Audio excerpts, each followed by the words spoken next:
Inilah gereja yang kulihat, gereja yang dibangun di atas dasar Yesus Kristus sebagai batu penjuru dan gembala agung, yang altarnya selalu penuh dengan orang-orang yang bertobat dan hatinya haus dan lapar akan Roh Kudus, yang menaikkan pujian dan penyembahan dengan penuh cinta karena karyanya di atas kayu salib yang sempurna. Inilah gereja yang kulihat, gereja yang menjadi rumah doa dan pemulihan bagi suku-suku bangsa dan bahasa. Rumah tempat kita semua bersatu hati, tumbuh bersama sampai serupa Kristus dan memenangkan jiwa. Yang sakit akan disembuhkan, yang lemah akan dikuatkan, saling menopang dan berbagi sebagai kesatuan tubuh Kristus dengan Yesus Kristus sebagai kepala.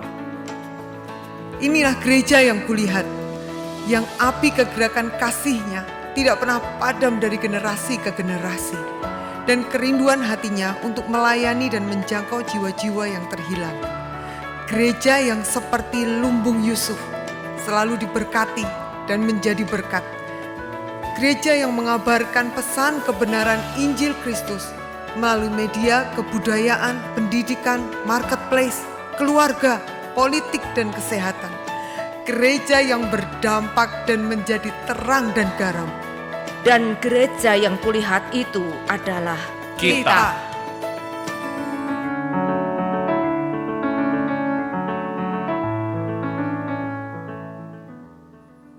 Selamat pagi Bapak Ibu Saudara kasih Tuhan, Shalom. Ada sukacita pagi ini, katakan haleluya.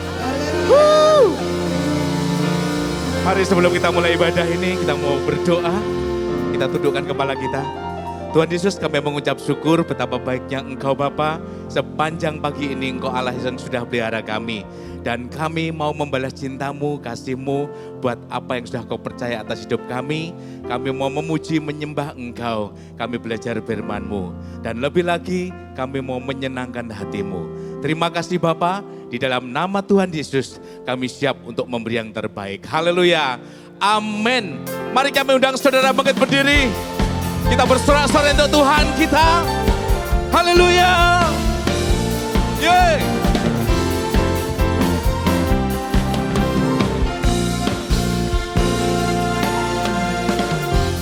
Hari ini, hari yang telah dijadikan Tuhan.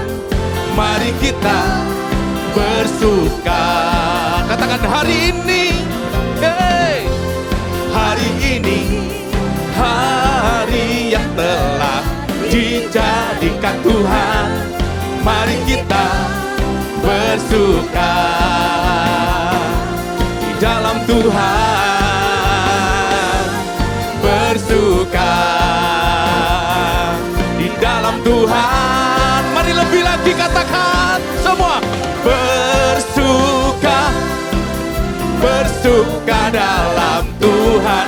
Mari bersuka, bersuka citalah, bersuka, bersuka, bersuka dalam Tuhan. Sekarang bersuka, bersuka citalah. Haleluya. Terima kasih Tuhan.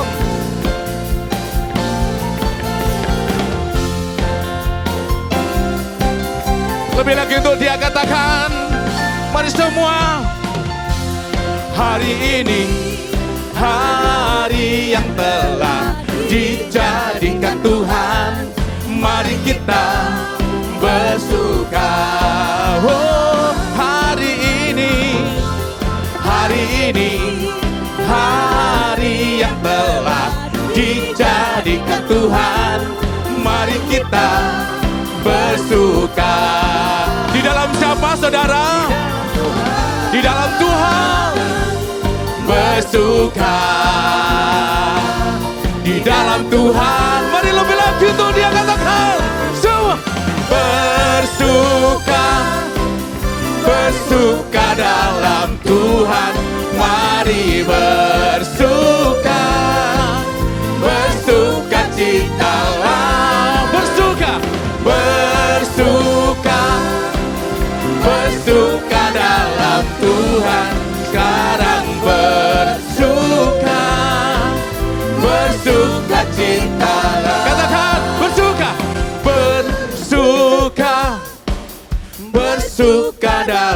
Tuhan, mari bersuka, bersuka citalah lagi semua.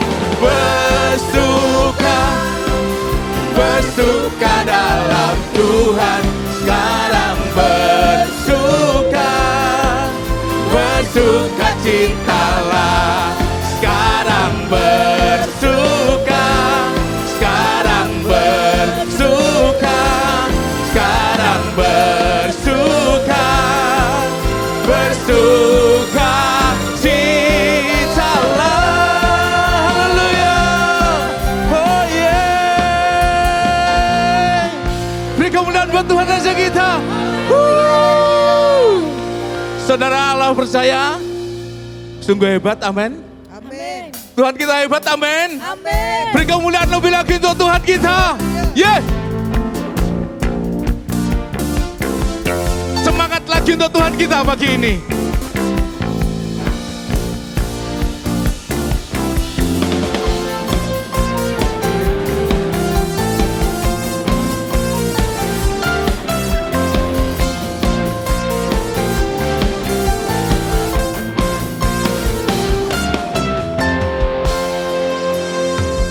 Kau yang hidup di dalamku,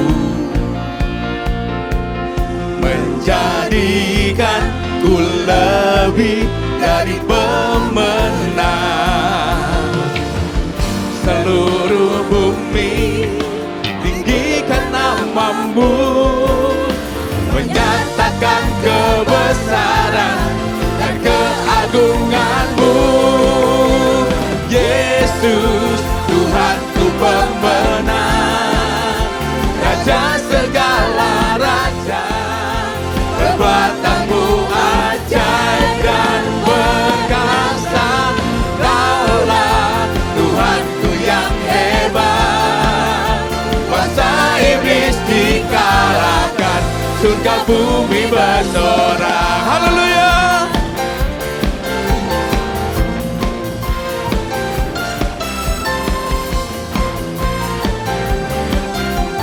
Mari katakan lebih lagi. Kau yang hidup di dalamku, menjadikan setiap kita pemenang. Menjadikanku lebih dari pemenang. Katakan. Seluruh bumi tinggikan namamu, menyatakan kebesaran dan keagunganmu.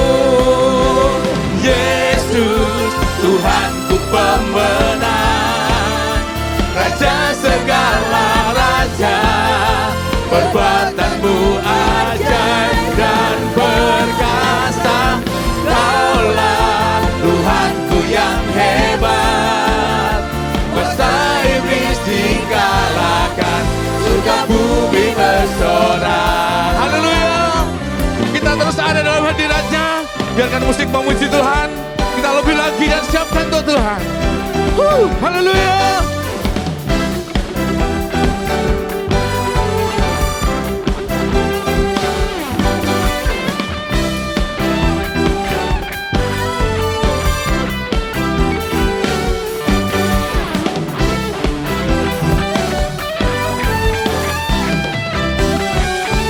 Mari katakan.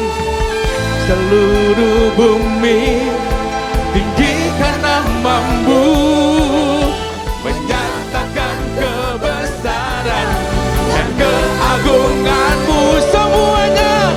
Yesus, Tuhanku pemenang, Raja segala raja, perbuatanmu ajaib dan perkasa.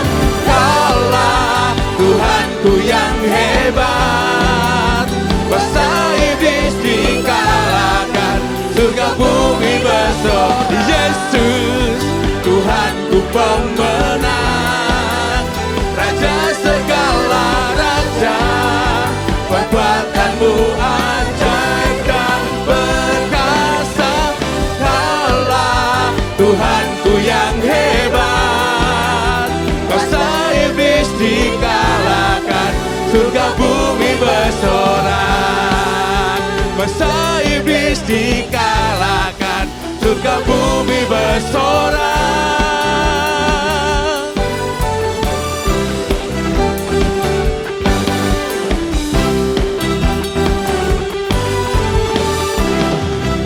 Segala puji hormat kemuliaan hanya bagi Tuhan Yesus.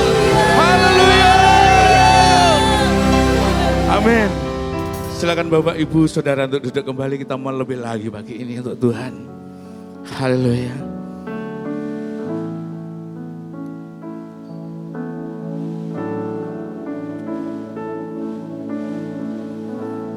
Bapa, Kau mendengar seruan hatiku,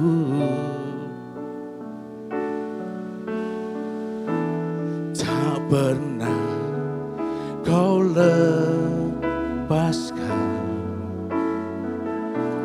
dari kasih-Mu.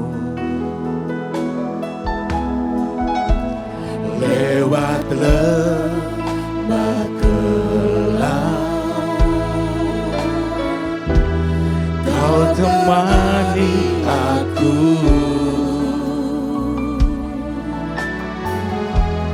Roh-Mu bekerja selalu untuk kebaikanku, mengalir kuasa dari tempat maha tinggi. Bapa kekal mulia, Kau hadir di sini, memulihkan hati, menyembuhkan yang terluka. Ku kan tenang bersama-Mu, Bapa. Lihat setiap kami, Bapa. Haleluya. Bapa, Kau mendengar seruan hatiku,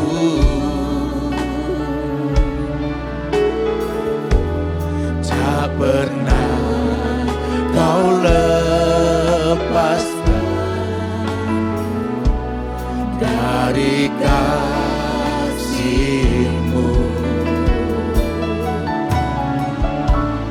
Lewat lembah gelap,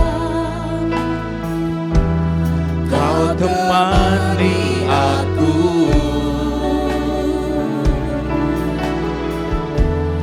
Roh-Mu bekerja selalu untuk kebaikanku, mengalir kuasa dari tempat maha tinggi. Bapa kekal mulia, Kau hadir di sini, memulihkan hati, menyembuhkan yang terluka. Ku kan tenang bersama-Mu, Bapa. Mengalir kuasa dari tempat maha tinggi. Bapa kekal mulia, Kau hadir di sini, memulihkan hati, menyembuhkan yang terluka. Ku kan tenang bersama-Mu, Bapa. Mengalir kuasa dari tempat maha tinggi. Bapa kekal mulia, Kau hadir di sini, memulihkan hati, menyembuhkan yang terluka. Ku kan tenang bersama-Mu, Bapa. Mari jemaat pujikan pujian ini. Mengalir kuasa dari tempat maha tinggi, Bapa kekal mulia, Kau hadir di sini, memulihkan hati, menyembuhkan yang terluka. Ku kan tenang bersamamu, Bapa. Mari sama-sama katakan lebih lagi. Mengalir kuasa dari tempat maha tinggi, Bapa kekal mulia, Kau hadir di sini, memulihkan hati, menyembuhkan yang terluka. Ku kan tenang bersamamu, Bapa. Ku kan tenang bersamamu, Bapa. Ku kan tenang bersamamu, Bapa. Mari kita bersembah Dia pagi ini. Kita mau datang di hadapan-Nya, mengatakan, mengucapkan syukur buat kebaikan-Nya, buat pemeliharaannya, buat cintanya yang begitu besar atas kita. Sampai hari ini Tuhan menyertai hidup kita, perjalanan kita. Kau baik Bapa, Kau baik Bapa. Kiralah pasakaralah masando. Haleluya, haleluya. Yesus, Yesus Tuhan, kami puja. Yesus Tuhan yang kami sembah selamanya. Oh, Kau tak pernah berubah Bapa. Dari dulu, sekarang, sampai selamanya. Kasih-Mu, setia-Mu besar bagi kami Bapa. Terima kasih Yesus, terima kasih Bapa. Oh, haleluya. Oh, terima kasih Tuhan. Engkau baik, Engkau sangat baik. Pujian syukur hanya kami naikkan buat Engkau, kekasih jiwa kami. Oh, haleluya, haleluya. Oh, Yesus yang kami sembah, yang kami puja selamanya. Oh, terima kasih Yesus. Kami sungguh bangga memiliki Engkau Bapa. Kami bangga punya Engkau Yesus, Allah yang gak pernah tinggalkan kami sendiri, Allah yang terus jaga kami, hidup kami, semuanya yang ada pada kami, Engkau menjagainya Tuhan. Haleluya Yesus, haleluya Yesus. Terima kasih Yesus, haleluya. Engkau baik Bapa, Engkau baik Tuhan. Sebab itu kami mau lebih lagi datang padamu, datang dekat dengan Engkau Bapa. Oh, terima kasih Yesus, terima kasih.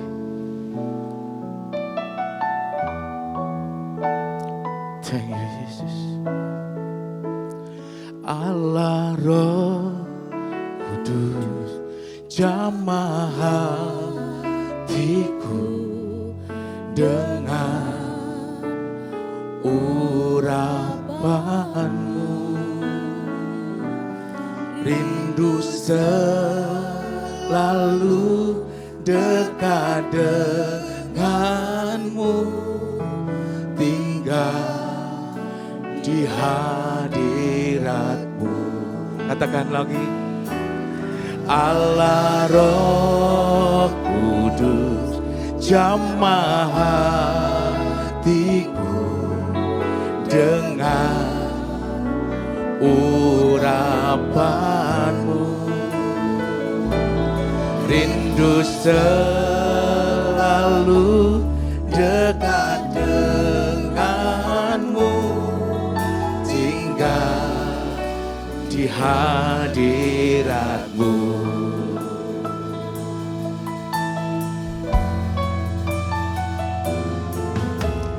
Yesus Tuhan ditinggikan, dimuliakan dan naik ke surga. Dia berikan Roh Kudusnya menguatkan dan menolong selalu.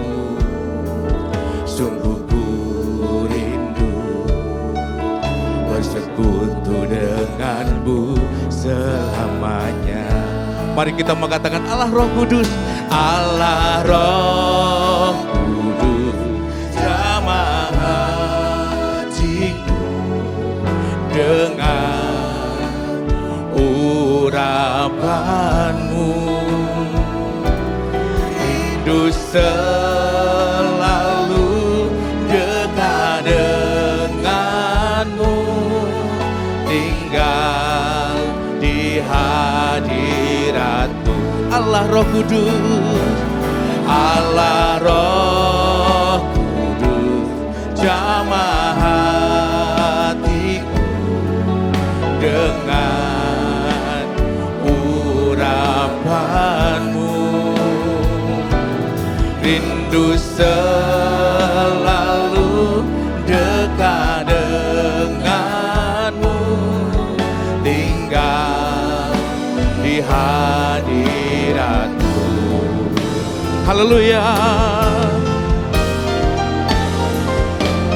Allah Roh Kudus jamah hatiku dengan urapanmu,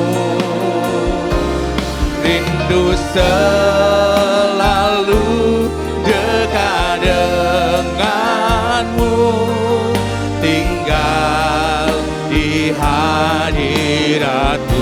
Lebih lagi katakan Allah Roh Kudus, Allah Roh Kudus. Kami undang jemaat untuk bangkit berdiri. Kita siapkan hati kita untuk terima firman Tuhan. Ku rindu Tuhan,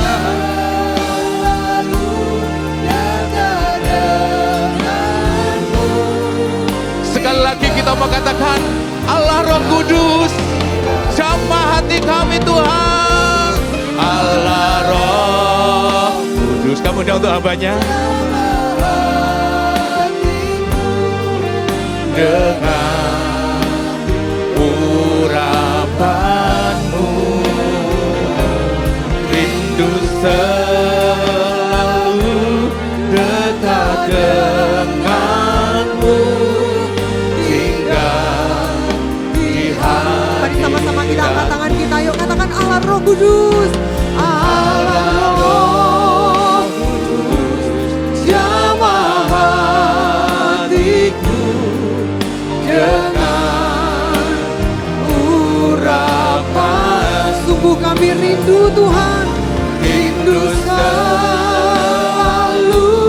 dekat denganmu, tinggal di hadirat. Katakan rindu selalu, rindu selalu dekat denganmu, tinggal di hadirat. rindu selalu dekat denganmu, tinggal di hadiratmu. Shebaka rabaka sekere basyakanda rabaka ya raba. Kere baka syakanda rabaka sekere baka ya raba. Tuhan Yesus, kami percaya bahwa pagi hari ini Tuhan itu sudah menyediakan sesuatu yang ajaib, yang besar buat setiap kami. Kami berdoa Tuhan, sementara kami dengarkan firman, biar Tuhan bicara kepada setiap kami. Firman-Mu jadi firman yang hidup, firman yang bicara, yang tidak sekedar kami baca. Meskipun mungkin kami telah membacanya berulang-ulang. Tetapi pagi ini Tuhan ada sebuah pewahyuan yang khusus buat setiap kami. Tuhan bicara lagi dan membuat firman itu menjadi hidup.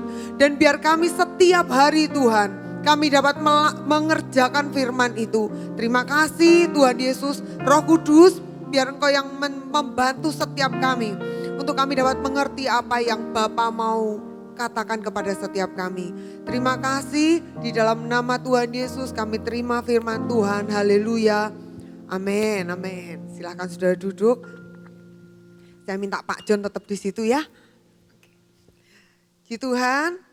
Selamat pagi Bapak Ibu Saudara, betapa kita bersuka cita pagi hari ini. Hari ini saya salah kostum Bapak Ibu ya. Saya ingatnya hari ini tuh hari minggu keempat gitu. Tadi malam tuh ada kata-kata, oh iya besok kan bajunya bebas gitu ya. Ya ilah, saya sampai di sini saya baru sadar kalau saya ini salah kostum Bapak Ibu. Tapi apapun itu, mari sama-sama hari ini kita akan buka firman Tuhan. Saya ingin ajak kita sama-sama membuka di dalam Kejadian 35. Perikop ini judulnya Yakub di Betel untuk kedua kalinya. Jadi di perikop ini adalah bukan pertemuan pertama kali Yakub ada di Betel, tapi ini adalah kedua kali Yakub ada di Betel. Ayat pertama, 35 ayat pertama.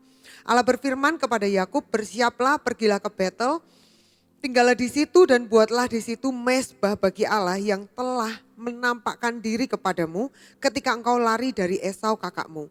Lalu berkatalah Yakub kepada seisi rumahnya dan kepada semua orang yang bersama-sama dengan dia. Jauhkanlah dewa-dewa asing yang ada di tengah-tengah kamu dan tahirkanlah dirimu dan tukarlah pakaianmu. Marilah kita bersiap dan pergi ke Betel. Aku akan membuat mezbah di situ bagi Allah yang telah menjawab aku pada masa kesesakanku. Ini yang dulu saudara ya. Dan yang telah menyertai aku di jalan yang telah kutempuh. Ayat 4. Mereka menyerahkan kepada Yakub kepada segala dewa asing yang dipunyai mereka dan anting-anting yang ada pada telinga mereka. Lalu Yakub menanamnya di bawah pohon besar yang dekat Sikem.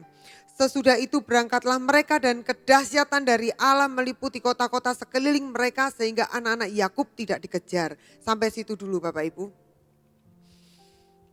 Perikop ini bicara tentang hari itu Tuhan suruh Yakub ke Betel dan ini adalah kedua kali. Apa yang terjadi?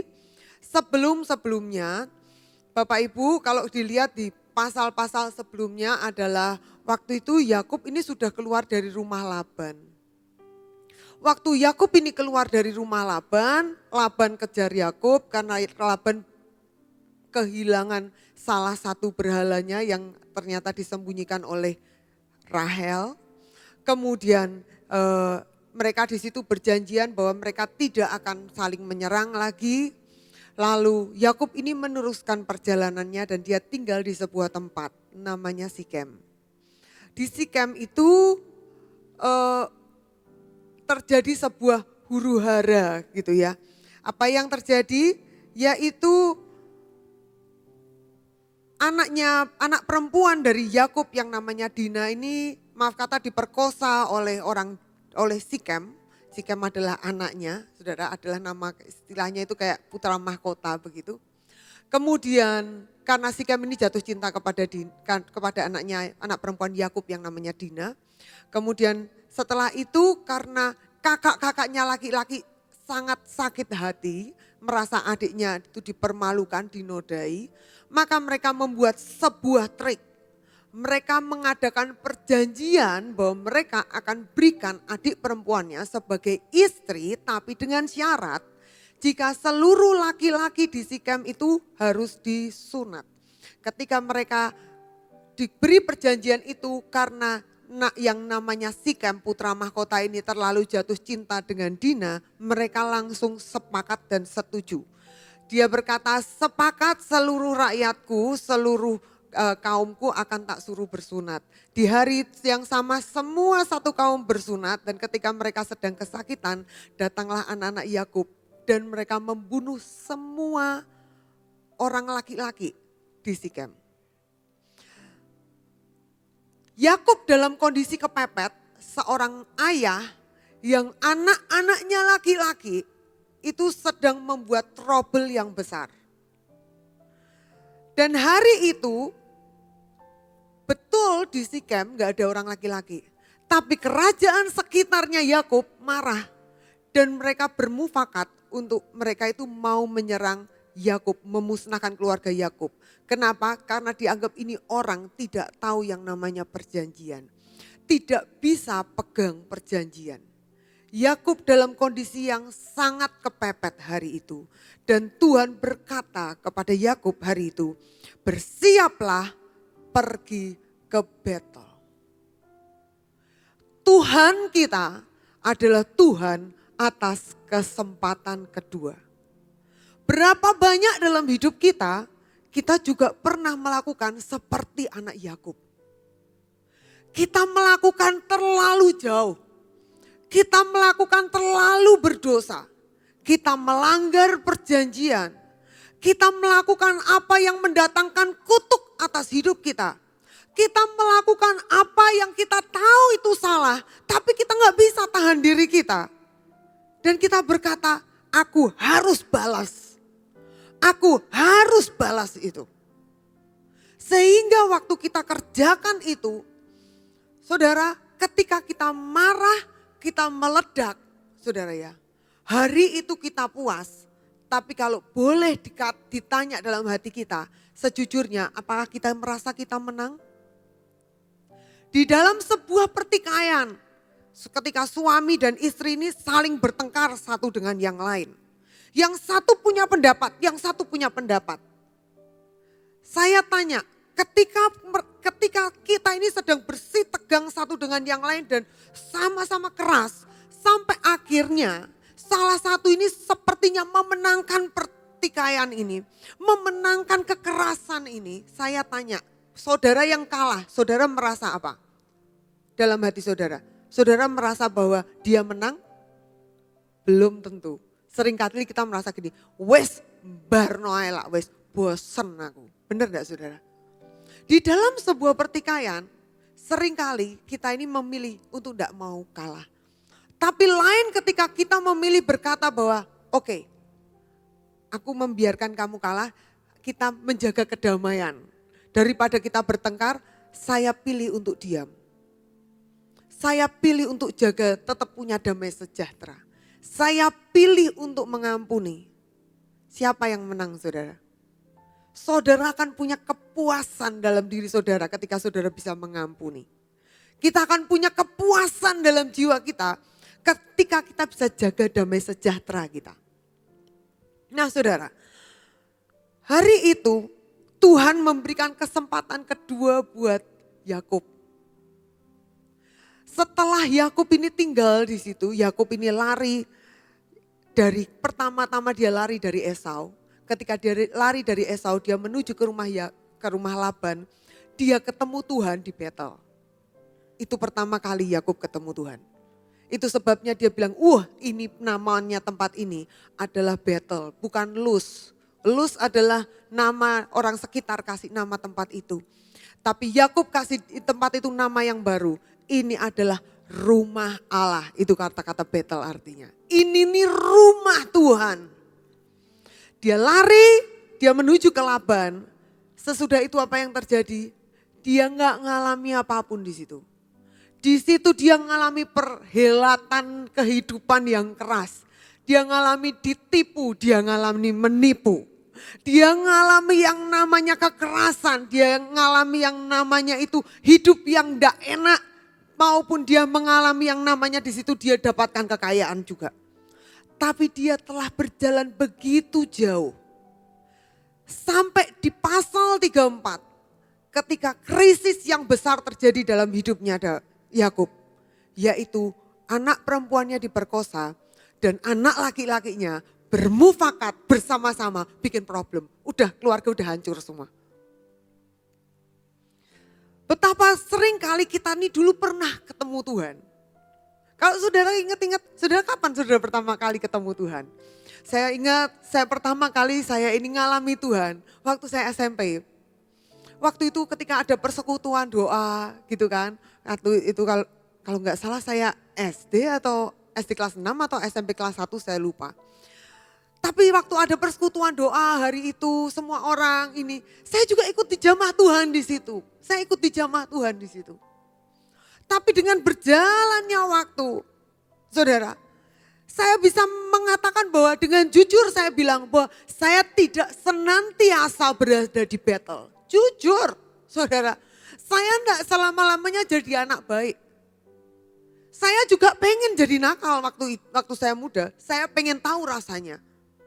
Sekalipun setiap kali saya nakal, seperti adik saya pernah cerita di sini, mama saya selalu telepon dan bertanya, "Tanti kamu ngapain?" Itu saudara ya, itu kalau mama telepon itu, mama saya kalau telepon tuh ngeri saudara ya. Saya nggak tahu sih kenapa bisa begitu insting yang dikasih Tuhan kepada mama-mama kalau mama-mama berdoa. Kalau mama-mama berdoa bisa begitu. Termasuk ternyata kayak gitu itu juga terjadi di keluarga saya.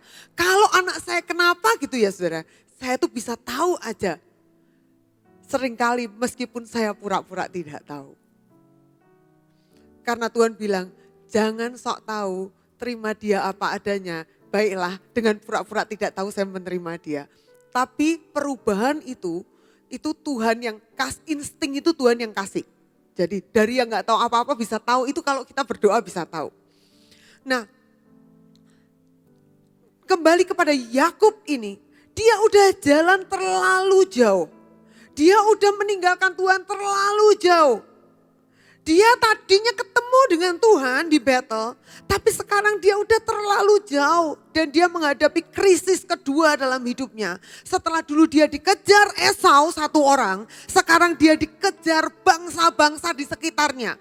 Kayak yang dulunya dia saja yang mau dikejar untuk Esau mau bunuh dia, kali ini seluruh anak dan keluarganya besarnya itu dalam kehancuran. Kalau saudara melarikan diri, menyelamatkan diri sendiri itu lebih mudah daripada menyelamatkan seluruh kawanan. Kita pasti ngerti saudara pasti ngerti maksud saya. Menyelamatkan belum anak-anaknya, belum istrinya, aduh belum jalannya lambat, belum ini dan itu. Gimana caranya mau lari? Tapi saudara, Kejadian 35 bicara tentang Tuhan yang memberikan kesempatan kedua. Tuhan berkata, berangkat ke battle sekali lagi. Saya percaya waktu Tuhan bilang gitu ke Yakub, Yakub pasti ada sebuah ingatan, hei nama itu lama aku gak kesana ya. Lama banget, dulu aku pernah kesana kapan ya? Sudah 40 sekian tahun, sudah 40 sekian tahun, betul itu saudara ya. 20 tahun dia di Laban, masih tambah bertahun-tahun lagi. Wah sudah lama saya enggak di situ. Tapi hari itu Tuhan bilang pergi ke sana. Dan Tuhan berkata begini. Ayat yang selanjutnya. Buat di situ mezbah bagi Allah yang telah menampakkan diri kepadamu ketika engkau lari dari Esau. Yakub disuruh membangun lagi mezbah. Yakub disuruh membuat lagi mezbah saudara. Di situ dia disuruh, mezbah itu bicara tentang persekutuan dengan Tuhan. Di atas mezbah itu selalu ada yang namanya korban. Di atas mezbah itu ada yang namanya api juga. Korban dari kita, api dari Tuhan. Di atas mezbah itulah ada sesuatu yang diberikan dan ada sesuatu yang surga juga berikan. Itu mezbah. Nah, Tuhan bilang sama Yakub, Yakub, bangun lagi mezbahmu. Hari ini saudara, mau pandemi berakhir, pandemi belum berakhir, semua orang masih heboh ini dan itu. Tapi ada sebuah panggilan untuk gereja, gereja bangun lagi mezbah kita. Jangan kelamaan di rumah, jangan kelamaan gak ngapa-ngapain. Saya ditanya mama saya, kamu waktu pandemi ngapain? Masak. Ya ampun Tanti, dia bilang gitu. Kamu tuh setiap hari kerjaanmu masak, kamu bisa lakukan banyak hal yang lain, kamu cuman masak-masak di rumah. Saya bilang, lah habis aku mau ngapain di rumah? Saya nggak tahu. Dari saya nggak bisa masak selama pandemi sampai saya bisa masak. Ya nggak hebat banget saudara ya. Paling nggak lumayan lah tidak meracuni seisi keluarga gitu loh saudara ya. Tapi ada banyak kita yang pandeminya sudah berakhir, tapi kita belum keluar dari dalamnya. Kita masih ada di zona kita. Jangan berkata bahwa pandemi itu yang sangat gak enak. Banyak orang keenakan di dalam pandemi. Loh bener gak saudara? Banyak orang loh keenakan di dalam pandemi. Anak saya berkata begini. Selama ini dia sekolah online saudara ya. Kuliah tapi kuliahnya online. Sekarang kita tanya ke anak saya. Loh ini dari dulu online ini kira-kira kapan masuknya? Oh jangan khawatir mah, besok kita akan jajak pendapat katanya gitu. Kita akan cari voting dari semua anak, mereka mau pilih online atau tidak online. Saudara tahu satu grupnya dia, angkatannya dia tuh 300 orang. Berapa banyak yang pilih online dan berapa banyak yang pilih tidak online. Yang pilih tidak online hanya 2 anak saudara ya. Jadi 298 itu pilihnya online semua. Akhirnya anak saya sekolahnya online lagi. Kenapa pilih online? Enak di rumah. Gak harus datang, gak harus ngapa-ngapain. Berapa banyak orang juga pergi ke gereja pilih online saja.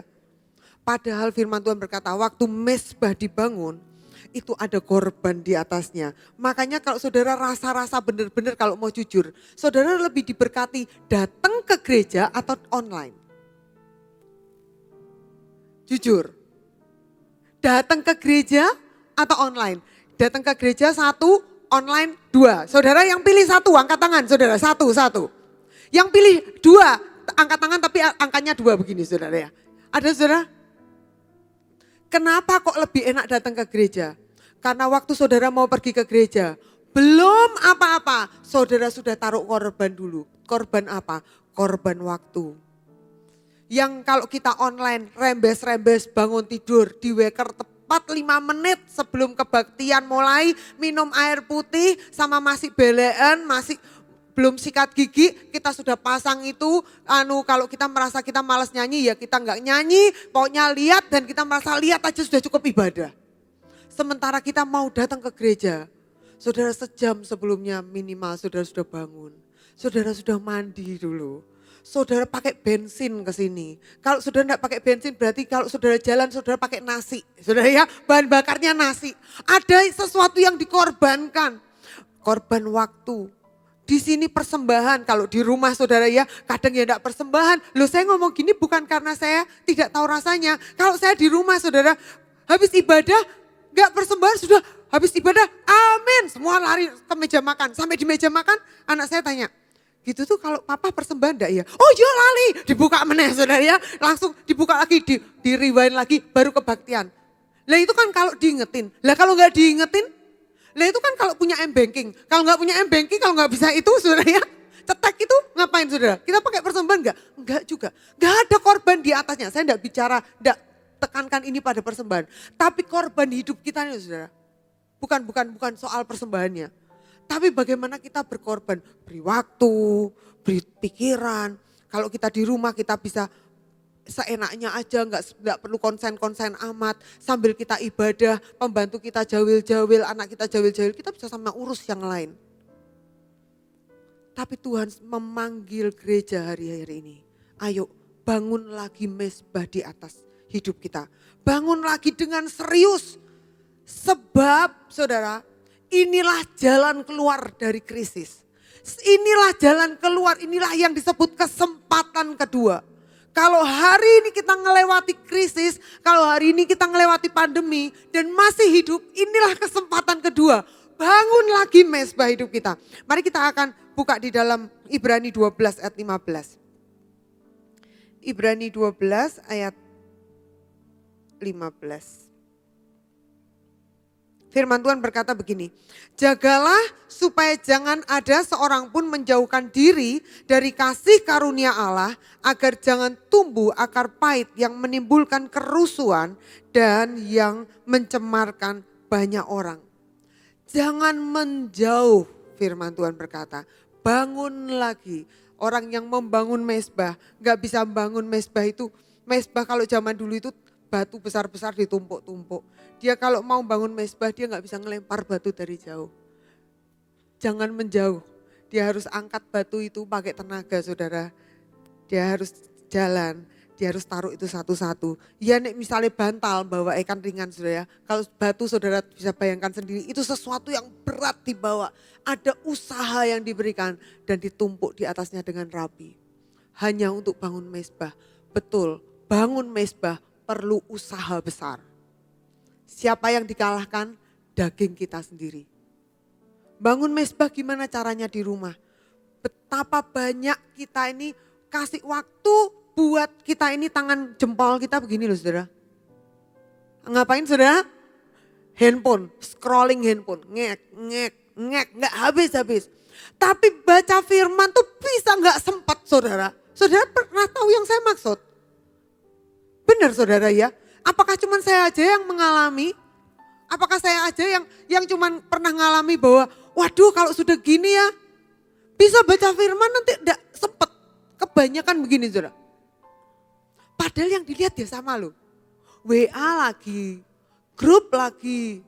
Kalau yang tua-tua Facebook, kalau yang muda-muda IG, yang anak-anak kecil TikTok. Padahal TikTok bukan untuk anak-anak saudara ya.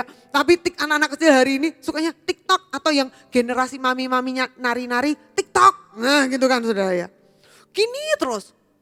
Tapi giliran baca firman sama sekali tidak punya waktu. Saudara untuk bangun mezbah yang dikalahkan daging sendiri. Saya diberkati adik saya berkata begini. Saya mendapati diri saya kecanduan. Dia bilang gitu, aku kecanduan Cik iki. Kecanduan apa? Kecanduan scrolling, ini namanya scroll. Ketika kecanduan scrolling dia berkata gini, saya bilang sama diri saya sendiri, Tintin jiwamu akan penuh kalau kamu baca firman. Baca firman, kamu tidak akan dapat apa-apa kalau kamu hanya scrolling. Jiwamu akan kenyang, jiwamu akan penuh kalau kamu baca firman. Nanti dia galau lagi saudara ya. Namanya kenapa kadang-kadang kita scrolling, kadang-kadang jujur itu untuk memberikan upah diri kita sendiri. Aduh habis capek-capek, maunya yang ringan-ringan gitu. Tadi malam Ibu Mira juga tanya, kalau buka YouTube pertama kali yang dibuka apa? Gitu kan ya. Lalu kita sebut itu yang lucu-lucu itu ya. Tagline yang lucu-lucu itu. Lalu kita scrolling itu lagi nanti. Yang edisi lainnya. Setelah selesai ditutup, saudara dapat apa? Rasanya apa? Tidak ada apa-apa, betul toh saudara? Tetapi bilang sama diri kita sendiri, saya akan penuh kalau saya baca firman. Baca. Nanti saudara akan rasa penuh. Saya ingin ajak saudara semua, ayo bangun mezbah hidup kita lagi, pakai baca firman. Beri waktu di rumah itu baca firman dulu. Bu Tanti saya tuh enggak bisa main musik, suara saya enggak bagus. Bacaan firman saya berdoa nyanyi seisane. Enggak harus nyanyi itu pakai musik dan indah-indahan. Pokoknya kita kasih waktu dulu buat Tuhan. Nah Tuhan berkata, kembali ke Kejadian 35 tadi saudara. Bentar saudara ya. Tuhan berkata bahwa ayat yang kedua, lalu berkatalah Yakub dan seisi rumahnya dan kepada semua orang yang bersama-sama dengan dia, jauhkanlah dewa-dewa asing yang ada di tengah-tengah kamu dan tahirkanlah dirimu dan tukarlah pakaianmu. Lihat, ketika kita sudah mulai membangun mezbah, kita nggak bisa lagi mendua hati. orang yang mulai membangun mezbah, orang itu tidak bisa lagi mendua hati. Kalau tadinya karena Yakub tidak pernah ngajar keluarganya dengan benar, hidup di dalam kebenaran, Rahel ketika keluar pilih dewanya. Rahel di pasal kalau nggak salah 32 dikatakan di situ dia curi berhala ayahnya dan dia dudukin di atasnya dan dia sembunyikan itu. Kenapa? Karena hatinya ada di situ. Tetapi hari itu dikatakan gini, jauhkanlah, ayat 2 tadi, jauhkanlah dewa-dewa asing yang ada di tengah-tengah kamu. Dengan kata lain gini saudara, hari itu cuman Rahel satu tok yang bawa. Tapi pasal 35 ditulis, sudah berkembang jadi banyak. Lihat, satu dewa, satu berhala bisa berkembang jadi banyak. Ada berapa banyak orang Kristen yang punya Tuhan Yesus, tapi juga punya yang lain. Kenapa? Seringkali apa yang membuat kita ini punya berhala? Yang pertama adalah karena kita ini kompromi. Terlalu banyak area abu-abu. Oh gini sedikit gak apa-apa lah, oh, orang lain juga biasa kok. Yang kedua, kenapa kok bisa ada dewa-dewa asing, ada berhala dalam hidup kita? Karena kita ini punya kebiasaan yang diturunkan. Oh iya, kalau kata orang tua saya, kalau wetonnya gini tuh memang enggak boleh seperti ini. Kalau mau buka toko, kalau mau buka usaha itu memang enggak boleh hari yang seperti ini. Kebiasaan yang diturunkan. Kita berkata begini, oh enggak apa-apa, saya orang Kristen, enggak apa-apa, tapi kan saya cuma menghormati orang tua saya. Kebiasaan yang diturunkan. Saya ingat beberapa waktu yang lalu, waktu saya doakan rumahnya seorang teman, dia buka sebuah toko, saudara. Lalu kita berdoa di situ, kita karena karena mau orang Kristen, anaknya jadi tokonya ya minta didoakan gitu. Diurapi. Kita datang, kita berdoa buat tokonya, kita ngurapi. Selesai kita nyanyi, kita nyembah Tuhan, kita ngurapi. Tenan-tenan nih saudara ya, amin. Tiba-tiba mata saya tuh mencolot di atas mejanya yang deket-deketan sama kita. Loh, kok ono sak cangkir isine kembang karonan. Kembang sama apa tuh yang ijo gini ya saudara, apa sih namanya, saya tidak tahu namanya. Yang itu loh saudara, tapi tahu maksud saya atau ya, yang disebar-sebar itu loh saudara. Loh, saya gitu. Dikit pas berdoa tenan-tenan kok ono kembangnya barang, saya gitu. Selesai semuanya saya tanya, loh itu buat apa ya bunganya itu? Saya tanya gitu, sama ini kok sak cangkir itu. Oh kalau itu adat orang tua saya Bu. Jadi ya kalau orang tua saya memang caranya seperti itu. Ada kebiasaan-kebiasaan yang diturunkan. Sehingga ada berhala-berhala membuat hidup kita jalan dalam kekalahan demi kekalahan. Kompromi terlalu banyak, kebiasaan diturunkan. Dan yang ketiga, biasanya kenapa kok ada berhala-berhala? Karena kepepet. Misalnya apa? Sakit. Berapa banyak kalau sakit kepepet? Wes lah gak popo. Alternatif alternatif. Bayarnya lebih murah. Saya ingat seorang berkata begini pada saya. Saya waktu itu tangan saya ini patah karena saya kecelakaan. Lalu dia entah patah berapa tempat begitu saudara ya. Tapi di bahunya begini. Lalu kalau saya bawa ke dokter, kata dokter itu harus dioperasi. Loh ya kalau patah ya memang harus dioperasi. Karena itu sudah patah, dislok. Terus patahnya kalau nggak salah di bahunya dan di tangannya sini. Kalau nggak salah begitu, jadi rada parah begitu. Tapi kan menurut teman-teman saya jangan dibawa ke sana. Karena kalau dibawa ke dokter itu mahal. Jadi dan supaya enggak operasi kita bawalah dia ke tempat tulang. Saudara pasti ngerti yang saya maksud. Yang bisa membetulkan putung. Dibawalah dia ke sana. Katanya di sana saya disuruh nginep 3 hari. Baik. Terus kamu diobati apa caranya? Oh katanya itu enggak gimana-gimana kok Bu. Wong itu enggak apa-apa, itu medis kok Bu. Lu medis piye leh? Piye caramu sembuhku piye? Saya tanya gitu. Jadi di sini saya tuh diboboi kayak ramuan begitu. Diboboi ramuan. Oke. Terus rasanya apa? Enggak ada rasanya apa-apa Bu. Terus berubah enggak? Kalau waktu diboboi itu enggak berubah Bu. Lah terus Tapi kalau tengah malam pas jam 12 Bu, katanya. Maka itu seperti ada yang di sini saya tuh yang kretek. Lah kui apa? Nek metune bengi-bengi kui apa? Saya tanya gitu kan dia saudara ya. Saya kan kepo.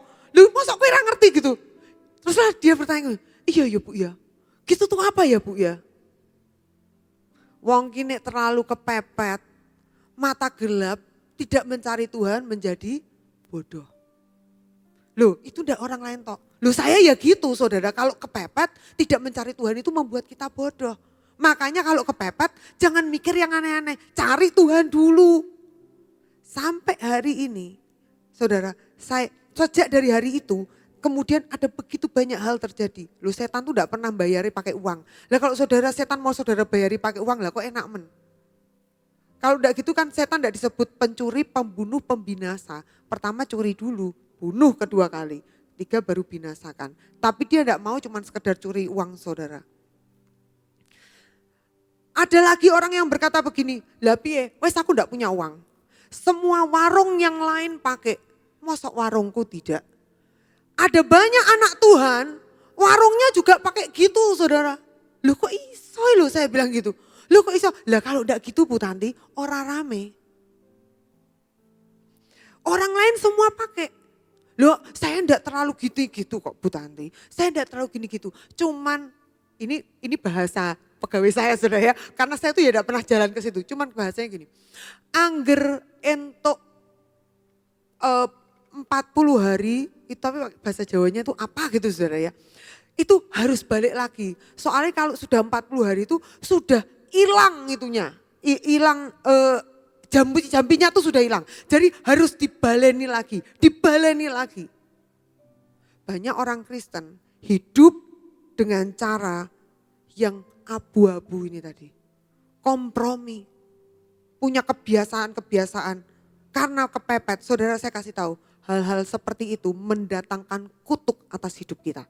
Saya ulang, hal-hal yang kompromi, hal-hal yang kepepet saudara cari Tuhan yang lain, hal-hal yang waktu saudara kebiasaan yang diturunkan turun dan temurun itu mendatangkan kutuk atas hidup kita. Sedangkan Tuhan mau memberikan kepada kita berkat. Sehingga hal-hal yang seperti itu harus dibuang supaya berkat dapat datang. Yang setuju katakan amin. Berapa banyak yang mau berkatnya datang katakan amin. Nah, bentuk-bentuknya kayak apa saudara ya? Ada orang yang menyembahnya itu bentuknya kuasa gelap ya. Memang langsung datang ke dukun. Oh ya, Pak Dukun saya minta ini. Mbah aku jaluk ini. Bahkan hari ini dukun tidak perlu didatangi. Dukun ada yang pakai WA. Dukun ada yang online. Cuman gereja ada online saudara ya. Dukun online, peramal online. Itu juga ada saudara ya. Saya ya baru tahu. Loh Allah ternyata mengikuti perkembangan zaman. Lah itu kalau saudara kalau gereja kita ini tidak bisa mengikuti perkembangan zaman terus gimana saudara ya. Lalu mereka minta tolong ke sana. Saya ingat ada orang yang berkata begini. Jadi dia ke sana mesti bawa ini itu ada ayamnya, ada buburnya gitu kan ya. Ada beras kuningnya, ada kembang 7 warnanya, ada apalagi saudara ya. Hal-hal yang kayak gitu loh saudara. Yang dianggap itu akan mendatangkan kemujuran. Saudara akan mujur seketika sepertinya. Sepertinya sakitnya sembuh seketika. Jangan salah saudara, lihat jangka panjang. Iblis itu apa tadi? Pencuri, pembunuh, pembinasa. Saudara akan mengalami kalau masuk di dalam hal-hal seperti itu. Tambah buruk keadaanmu. Ada berapa banyak orang yang berkata begini, aku pergi ke tempat yang alternatif aja. Kenapa? Mungkin karena saudara dipaksa orang tua. Saudara mungkin dipaksa lingkungan. Wes, wong wes loro koyo ngono. Degage wes kowe pergi ke sana aja. Apalagi nek sakitnya sing berat-berat. Model kanker, model benjolan, udah ke sana aja, ngapain? Berapa banyak yang justru malah jadi tidak karu-karuan. Karena saudara telah menyerahkan hidup saudara kepada setan. Hari ini Tuhan berkata, buang berhala. Buang berhala. Bentuk yang kedua, bisa kuasa gelap langsung memang yang pertama tadi. Atau mungkin barang saudara ya, barang yang saudara pegang. Yang saudara pegang itu misalnya apa? Keris. Ada orang Kristen berkata begini, Bu, keris ini tuh tinggalan dari orang tua saya karena orang tua saya itu sudah pesan-pesan betul. Wes ora apa-apa kowe dadi Kristen tapi kerisnya openi. Itu dosa saudara, itu dosa. Itu loh yang membuat saudara jalan dalam kekalahan. Orang Kristen tidak punya kuasa. Lah wong saudara dianggap koncone kok meh berkuasa atas setan. Saudara nggak akan bisa. Saudara, semua pegangan-pegangan yang kayak gitu, buang. Firman Tuhan berkata di ayat selanjutnya itu, yang dikumpulkan sama anak-anak Yakub dan sama keluarga Yakub adalah berhala, patung berhala dan anting-anting. Loh kenapa kok ditulis anting-anting? Karena orang Israel, maksud saya karena keluarga Yakub, bukan orang Israel. Karena keluarga Yakub hari itu, jimatnya ada di anting-anting. Jadi keberuntungannya jimatnya ada di anting-anting. Ini bicara soal apa? Bicara soal barang yang dipegang. Mungkin yang saudara pegang bukan anting-anting seperti keluarga Yakub. Mungkin yang saudara pegang adalah kertas yang ditulisin dengan huruf yang seperti itu, yang dilipat-lipat dimasukin ke dalam dompet saudara. Beberapa saudara pasti ngerti yang saya maksud. Ada barang yang dibungkus dengan rapi jadi sebuah bungkusan kecil dan dimasukkan di dalam dompet saudara dan saudara harus bawa itu kemanapun supaya saudara orang lain tidak mencelakai saudara. Ada kalung yang dikasih, ada gelang yang dikasih yang diisi dengan kuasa-kuasa kegelapan. Tuhan berkata itu mendatangkan kutuk atas hidup kita. Dan hari ini Tuhan berkata kalau kita mau mengalami berkat itu turun, saudara harus lepaskan hal itu. Hal yang kedua yang Tuhan mau katakan, berhala apa? Bentuknya manusia. Kami melayani di Pati, saudara saya dan Pak Lukas melayani di Pati. Dan saya cukup sangat kaget karena saya melihat bahwa di Pati ini berhalanya orang Kristen tuh ya ada, namanya manusia. Kayak apa saudara? Jadi kalau punya masalah cepat-cepat datang ke orang yang namanya hamba Tuhan. Gak tahu itu kayak apa, pokoknya itu hamba Tuhan. Dan selalu berdoa sama orang itu untuk ngalami mujizat. Tapi nanti punya masalah lagi yang didatangi itu. Loh kenapa kok saya tuh kan kepo saudara ya. Saya pengen tahu, loh kenapa kok kamu selalu datang sama orang itu? Karena orang itu tuh selalu tahu. Suatu kali dia berkata, saya kehilangan mobil saya dicuri orang. Karena mobil saya dicuri orang, saya datang ke orang itu dan saya berkata, Ibu tolong doakan saya, mobil saya dicuri orang. Lalu dia ngajak kami berdoa. Lalu ketika dia berdoa, dia berkata begini, mobilmu ada di tempat kota yang namanya ini, jalan ini, di sebelahnya gudang ini, di anunya ini, dan di tempatnya ini. Pas plek saudara, itu orang itu. Sampai sesekti itu saudara. Terus yang kamu lakukan apa? Saya cari, ketemu mobilmu, pas. Sejak hari itu kamu ngapain? Sejak hari itu Bu, saya percaya doa orang itu manjur. Terus setelah itu Bu, saya juga ngalami kejadian yang sangat dahsyat Bu dengan Tuhan. Apa? Anakku yang hilang. Loh, saya bilang gitu. Loh, kipi ya karpe? Iya, anak saya yang hilang Bu. Anak saya pergi keluar rumah seperti orang yang hilang ingatan. Lalu saya tuh tanya sama orang ini lagi, di mana anak saya? Lalu kami berdoa lagi. Lalu dia tuh bisa tahu persis Bu, anak saya tuh ada di sini, plek gitu Bu. Baik, terus orang itu tuh memang luar biasa ya Bu ya, dipakai Tuhannya luar biasa ya Bu ya. Sesudah itu saya ngalami kejadian lagi Bu. Apa?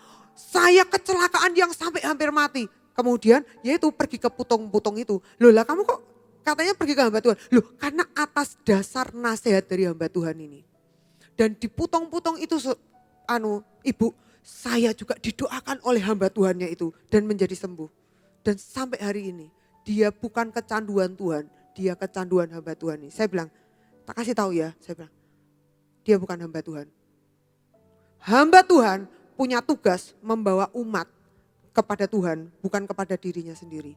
Dosa kalau hamba Tuhan bawa kepada dirinya sendiri. Lah Bu, ya enggak gitu toh Bu. Saya kasih tahu, untuk nemuin mobilmu cara kayak gitu, untuk nemuin anakmu, cara kayak gitu, itu yang disebut roh ramal. Tidak semua yang namanya ada di gereja itu Roh Kudus. Kenapa? Dilihat firman Tuhan berkata dari buahnya. Semua itu lihat dari buahnya.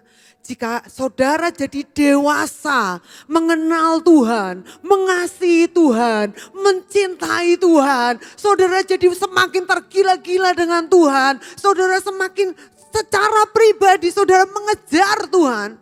Lah itu benar. Sekarang saya tanya, yang mau kejar siapa? Yo hamba Tuhan ya Bu, terus terang aja. Terlalu ada apa-apa kamu berdoa sendiri apa cari orangnya? Cari orangnya. Lah ini orangnya enggak ada. Lah itu Bu, saya kan jadi galau. Lah ini salah saudara. Ada banyak orang mendewakan manusia. Tapi banyak orang juga enggak cuman sekedar yang model sesat-sesat gini. Ada banyak orang yang memandang manusia terlalu baik, terlalu tinggi. Sehingga waktu nanti orang itu enggak boleh salah. Orang itu enggak boleh ketok jelek. Orang itu enggak boleh bener-bener, wah pokoknya itu istilahnya kalau enggak ada orang itu ke gereja enggak enak. Gerejanya jadi enggak enak. Saudara, ayo. Gereja Tuhan bangkit. Bangun lagi, kembali ke jalannya. Buang semua berhala-berhala yang lain. Dan berhala yang paling banyak yang kita senengi ini saudara adalah uang. Memberhalakan uang. Firman Tuhan berkata, berhala-berhala itu oleh keluarganya Yakub dikubur di Sikem. Yang artinya Tuhan adalah Allah. Allah Israel, Allahnya Yakub adalah Allah. Artinya gini, mereka menguburkan itu, mereka enggak bilang gini, nanti bisa dibentuk jadi bentuk yang lain. Oh aku punya baju cekelan, jangan dikasih nomis, jangan dikasih noci. Nanti kalau baju ini kan dari dukun, ini baju ini masih bisa kok dipakai buat yang lain. Dia tidak berkata gitu. Oh ini kan anting-anting, ini kan emas, ini masih bisa nanti dilebur jadi sesuatu yang lain. Tidak, keluarga Yakub, apa yang dikerjakan waktu mereka membuang berhala? Mereka kubur di situ, tidak diambil lagi, dikubur di situ sambil berkata, sepakat kita cuma punya satu Tuhan saja, yaitu Allah Israel. Yesus adalah Tuhan. Tidak ada yang lain. Hal yang terakhir yang mau saya bagikan. Mari kita akan kembali ke Kejadian 35. Firman Tuhan berkata begini. Hal yang paling mendasar yang Tuhan kerjakan untuk mereka. Ayat kelima. Sesudah itu berangkatlah mereka dan kedahsyatan yang dari Allah meliputi kota-kota sekeliling mereka. Sehingga anak-anak Yakub tidak dikejar. Tiba-tiba yang mereka tiba-tiba mau diteror oleh sekeliling mereka. Tidak ada satupun yang bisa menteror hidup mereka. Kalau saudara hidup kita ini cuma berlari dari ketakutan yang satu akan ketakutan yang lain. Takut akan kehidupan kita. Takut akan kekurangan. Takut akan masa depan. Takut akan ini dan itu. Saudara buang dulu berhalanya saudara. Lalu mulai bangun mezbah lagi. Firman Tuhan berkata, yang kena teror itu bukan anak Yakub. Yang kena teror adalah yang sekitarnya, saudara. Yang menyembah berhala, yang hidupnya tidak berada di dalam kebenaran. Tapi sesudah itu firman Tuhan berkata begini, di ayat yang ke-9, setelah Yakub datang dari Padan Aram, maka Allah menampakkan diri pula kepadanya dan memberkati dia. Ayat 10 firman Allah kepadanya, namamu Yakub, dari sekarang namamu bukan lagi Yakub, melainkan Israel.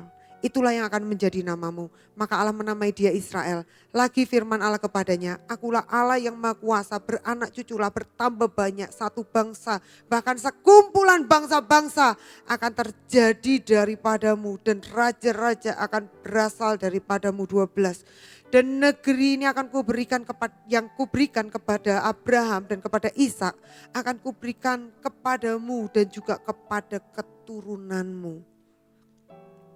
Langsung berkat itu turun. Tuhan menemui Yakub sekali lagi. Dan hari itu dia berkata, kalau tadinya dia sebut tempat itu Bethel, di ayat selanjutnya dia sebut El Bethel. Bethel artinya rumah Tuhan. Dulu di situ dia ketemu Tuhan. Tapi hari itu dia sebut El Bethel. Tuhan atas rumah Tuhan. Artinya begini, dulu dia datang ke rumah itu. Tapi hari ini dia datang dengan sebuah pandangan lain. Dia ketemu yang punya rumah. Dia dapat berkat di situ. Dia dapat berkat yang sesungguhnya. Berkat yang dikatakan Tuhan hari itu tidak beda jauh dengan apa yang dikatakan Ishak untuk Yakub. Tapi apa yang diterima Yakub hari itu betul-betul berbeda. Firman yang kita baca berulang.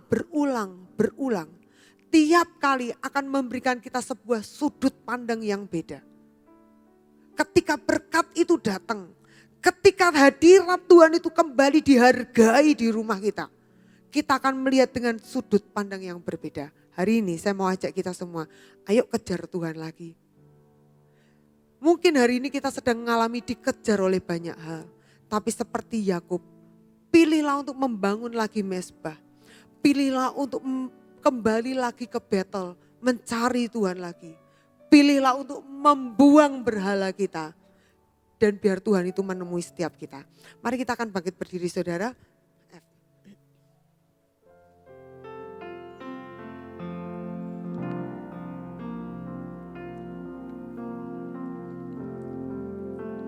Dekat padamu itu rinduku.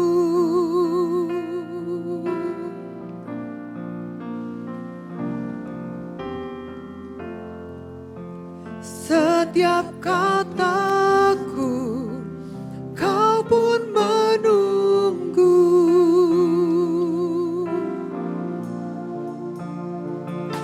Tak kusangka ku temukan satu kasih yang abadi. Kini ku datang dan ku bawa hidupku.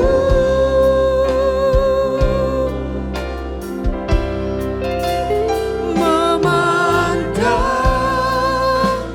wajahmu, mengikuti kebaikanmu,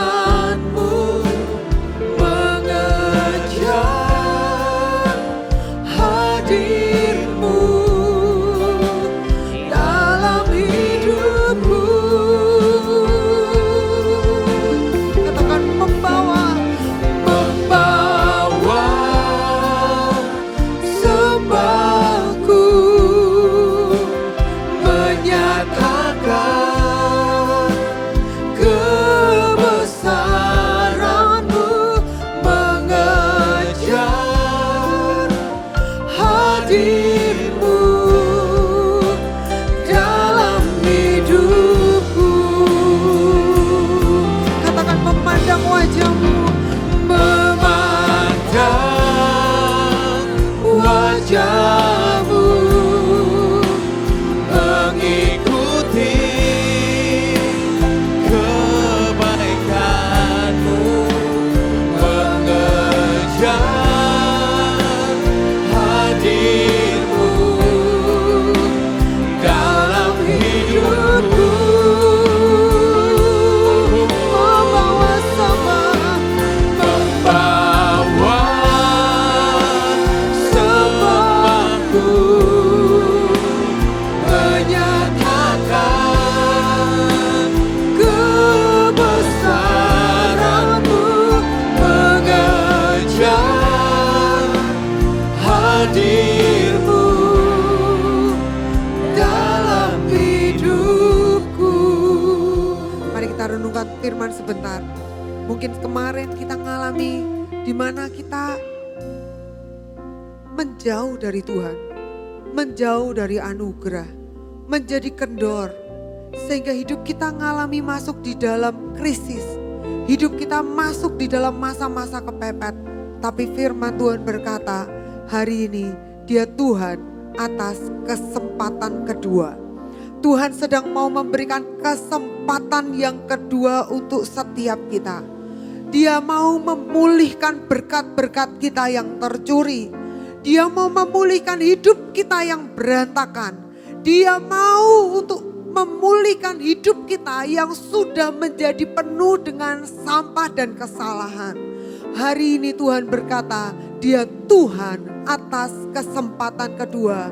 Dan Tuhan memanggil kita kembali ke Betel dan bangun lagi mezbah. Kembali lagi kepada persekutuan dengan Tuhan. Kembali lagi kepada keintiman dengan Tuhan. Dan buang semua yang lain. Buang semua berhala. Buang semua yang dosa. Buang semua kompromi. Buang semua kata-kata ini sudah tradisi. Buang semuanya. Dan kembali yang kita pakai dalam hidup kita hanya firman. Hanya firman. Sebab firman itulah yang sanggup memberikan kita ini kelepasan atas musuh. Firman itulah yang sanggup memulihkan berkat atas hidup kita. Firman itulah yang sanggup menjaga keluarga kita. Firman itulah yang sanggup untuk membuat kita punya masa depan dengan Tuhan.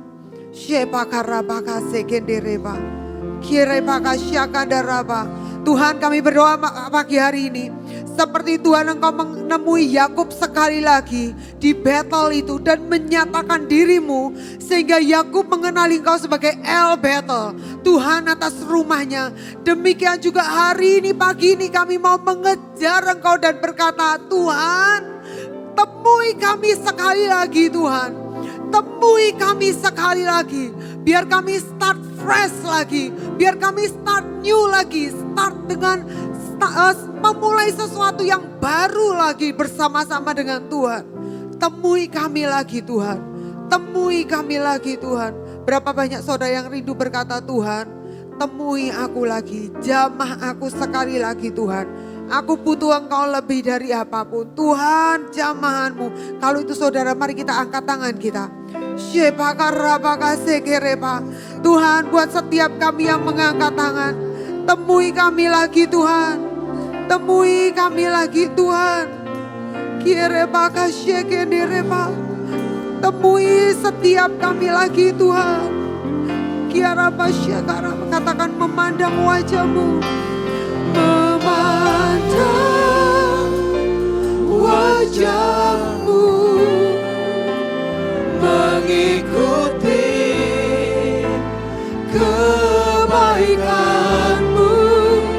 mengejar hadir-Mu dalam hidupku.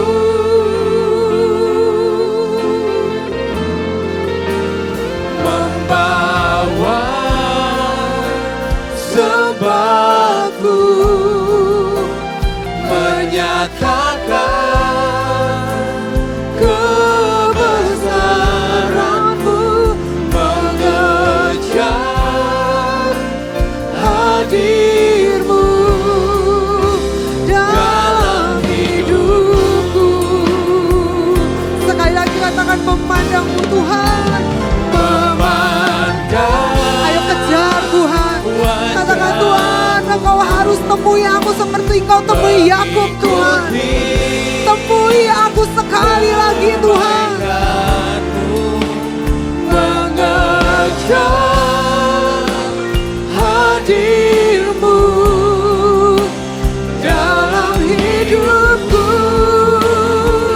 Oh Yesus, Yesus.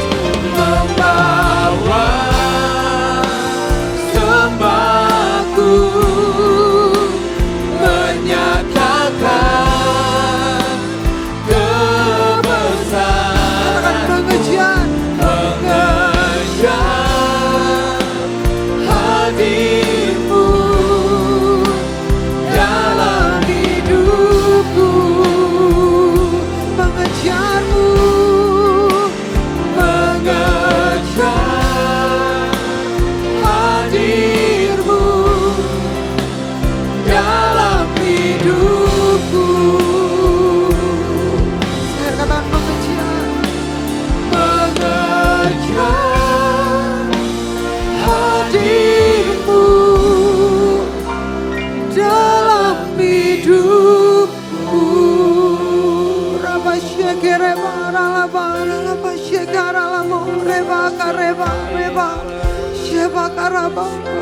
Kami berdoa pagi hari ini Tuhan, biar firman ini Tuhan terus bicara kepada kami sepanjang minggu ini Tuhan. Engkau membuat kami semua menjadi pribadi-pribadi yang ditemui oleh Tuhan lagi. Beri kami kerelaan untuk membuang berhala-berhala kami. Beri kami kerelaan Tuhan untuk membuang segala yang kami pegang yang sebelumnya itu kami rasa membuat kami nyaman. Kami rasa itu karena itu memang harus seperti itu. Beri kami keberanian, beri kami kerelaan untuk membuangnya. Beri kami semua kerinduan Tuhan. Kembali ke Bethel dan bertemu dengan El Bethel. Tuhan atas rumah Tuhan. Bertemu dengan Engkau Tuhan sendiri. Terima kasih Tuhan Yesus, terima kasih. Kami berdoa biar Tuhan sepanjang minggu ini kami boleh mengalami Engkau sendiri. Terima kasih Bapa, di dalam nama Tuhan Yesus. Yang setuju sama-sama katakan amin. Silakan sudah duduk kembali. Kita akan mendengarkan warta dalam seminggu ini.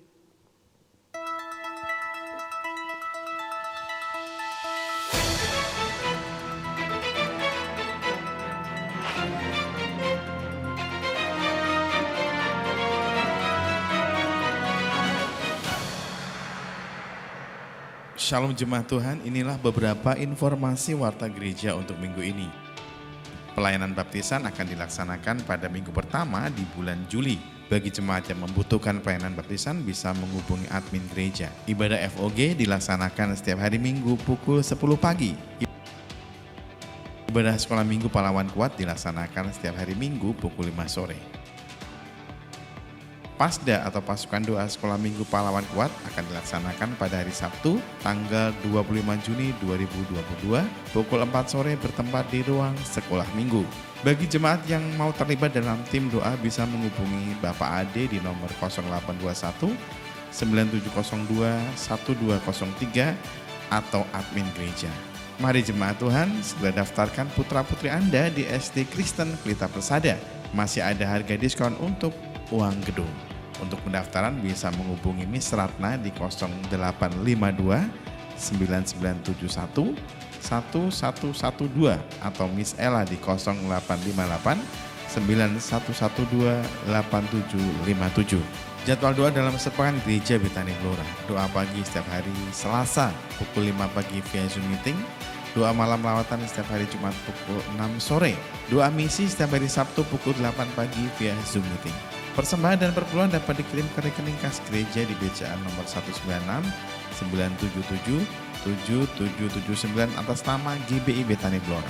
Bagi jemaat yang diberkati dengan program yang ada di channel YouTube Geraha Betani Blora, jangan lupa untuk like, share, dan subscribe. Demikian warta Geraha Betani dalam sepekan. Tuhan Yesus memberkati.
Brothers and sisters, because you have done the final exam successfully, and I wish that you can be accepted in your favorite school.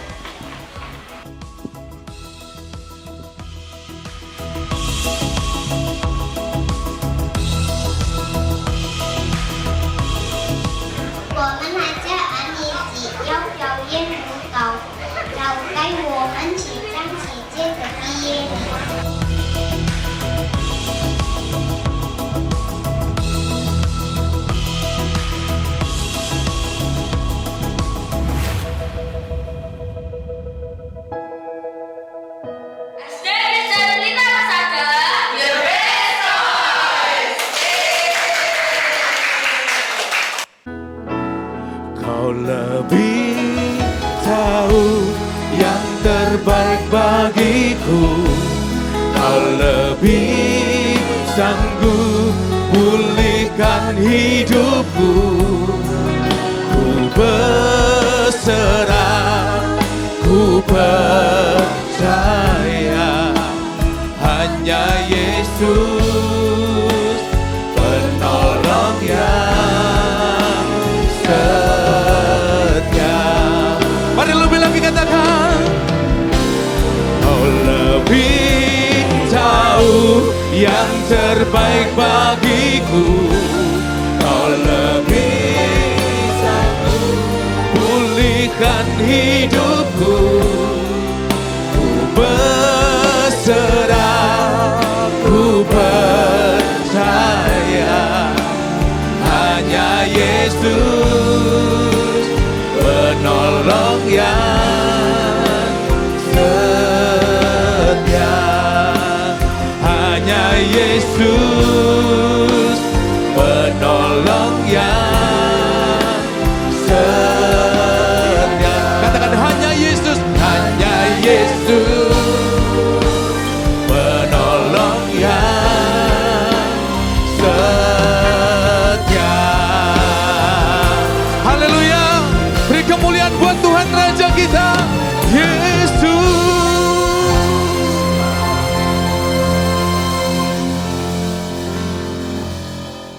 Kami mengucap syukur Tuhan buat kesempatan yang indah Tuhan sudah berikan buat kami. Kami mengucap syukur buat pagi hari ini, sepanjang pagi hari ini hadirat-Mu terus mencengkeram kami, Engkau terus membangun roh kami, supaya roh kami tetap kuat di dalam Engkau Tuhan. Kami mengucap syukur buat pagi hari ini, kami boleh dikuatkan oleh firman-Mu, firman-Mu boleh meneguhkan setiap firman-Mu, telah menguatkan hati kami. Kamu setelah mengajar kami untuk kami diberikan kesempatan yang terbaik, kesempatan yang kedua untuk kami ini boleh datang kepada Tuhan, membangun roh kami Tuhan. Banyak kesalahan-kesalahan yang kami alami, banyak dosa, kami akan buang segala semua dosa kami Tuhan. Kami mau buang segala berhala-berhala dalam hidup kami. Kami mau terus kembali kepada Tuhan. Kami percaya Tuhan, Tuhan memberikan kekuatan buat kami. Kami percaya Tuhan, biarlah Tuhan, kami percaya hadirat-Mu terus mencengkeram buat kami. Karena kami percaya lebih baik 1 hari di pelataran-Mu daripada 1000 hari di tempat yang lain. Kami mengucap syukur buat hamba-Mu yang sudah menyampaikan isi hati-Mu. Engkau berkati pekerjaan pelayanan hamba-Mu, di mana kedua hamba-Mu ditugaskan untuk melayani di Pati. Kami percaya Tuhan akan memberkati hamba-Mu, tambahkan kuasa, otoritas, wibawa ilahi terus menyertai buat hamba-Mu. Kami mengucap syukur bahkan Tuhan akan membuat Pati ini berkembang luar biasa. Pati akan jemaatnya akan datang kepada Tuhan. Terima kasih Tuhan buat pagi hari ini. Kami mengucap syukur, kami mau persiapkan persembahan kami. Kami datang tidak dengan tangan hampa, tapi kami membawa berkat-berkat-Mu. Kami mengucap syukur jika pagi hari ini kami boleh memberikan yang terbaik buat pekerjaan-Mu. Kami boleh mengembalikan 1/10 milik-Mu Tuhan. Kami akan memberikan yang terbaik buat Engkau. Janji-Mu akan mengembalikan berlipat-lipat kali ganda dalam hidup kami. Tuhan juga akan menghadik setiap belalang pelahap, supaya jangan dihabiskan setiap berkat yang Tuhan limpahkan buat kami. Kami mengucap syukur buat pagi hari ini. Kami percaya kami pulang dengan membawa banyak berkat yang daripada-Mu. Kami percaya biarlah berkat yang terbaik Tuhan curahkan limpah atas hidup kami. Berkat jasmani, kesehatan tubuh kami, bukan tubuh sakit penyakit. Jikalau Bapak saya mengalami sakit penyakit, kami percaya tangan Tuhan sudah menjamah menyembuhkan sakit penyakit Bapak Ibu. Dan kami percaya jikalau kami pulang dengan membawa berkat rohani, damai sejahtera, sukacita Allah melimpah dalam hidup kami. Dan berkat jasmani, apa yang kami kerjakan, Tuhan yang membuat berhasil. Kami sambut berkat-Mu yang terbaik pagi hari ini. Hanya di dalam nama Tuhan Yesus yang percaya katakan amin. Selamat pagi, Tuhan memberkati. Bersuka dalam Tuhan, mari bersuka, bersukacitalah lagi semua. Bersuka dalam Tuhan, sekarang bersukacitalah, sekarang bersuka, sekarang bersuka, sekarang bersukacitalah. Haleluya. Oh yeah. Beri kemuliaan buat Tuhan Raja kita. Saudara, Allah percaya